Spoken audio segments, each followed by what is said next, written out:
Market पर और queues की बात करते हैं। अच्छा आशीष, हमने एक स्टैंड लिया था, मतलब कि हम थोड़ा उस मैच के बारे में बिल्कुल बात नहीं करेंगे क्योंकि वो एक पब्लिक सेंटिमेंट था। इसके लिए मैं उसके बारे में बिल्कुल बात नहीं कर रहा हूँ। हम सीधा मार्केट की बात करेंगे। अगस्त रिटेल की जो महंगाई दर आई वो आई 2.07% पर। आपका एस्टिमेट था करीब करीब 2.20%। इसको सिर्फ मैं इसलिए टचअप ऑन कर रहा हूँ क्योंकि ये एक डेटा आया। कोई बहुत ऐसा डेटा में नहीं है जिसकी वजह से कोई मार्केट मूविंग हो, लेकिन इसको एक बार डिस्कस करना जरूरी था। इस हफ्ते का सबसे बड़ा क्यू है यूएस फेड की बैठक। और थोड़ा पावल साहब की फुटेज दिखाइएगा। 17 सितंबर को यूएस की फेड की बोर्ड बैठक है और इस बार मान के चल रहे हैं कि फाइनली एक रेट कट आएगा। फाइनली डोनाल्ड ट्रंप साहब कब से रिक्वेस्ट कर रहे हैं, ऑर्डर कर रहे हैं, गुस्सा हो रहे हैं, सब कुछ हो रहा है, लेकिन इस साल फाइनली शायद एक रेट कट होगा। और ये दिसंबर 2024 के बाद पहला यूएस में रेट कट होगा अगर हुआ तो। और डोनाल्ड ट्रंप के प्रेसिडेंट बनने के बाद, दूसरी बार प्रेसिडेंट बनने के बाद पहली बार ब्याज दरों में कटौती होगी। और 2024 में आपको याद होगा फेड ने कुल मिलाकर 3 बार इंटरेस्ट रेट कट किया था, जिसमें कुल मिलाकर 1% की कटौती की गई थी।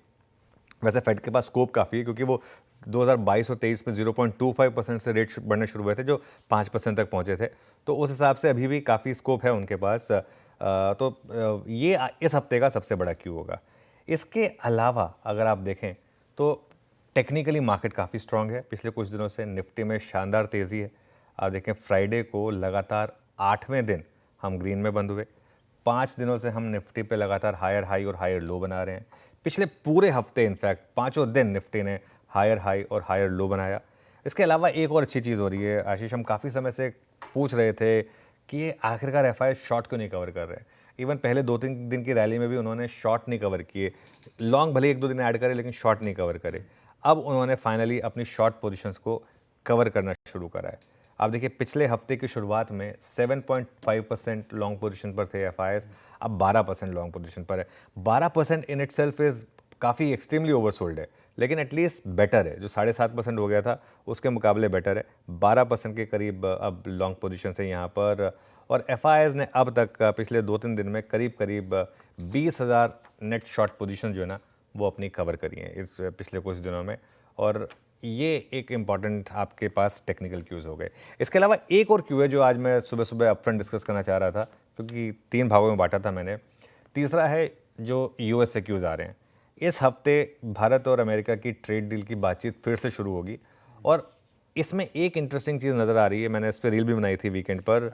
डोनाल्ड ट्रंप ने अब एंटी इंडिया बोलना बंद करा है।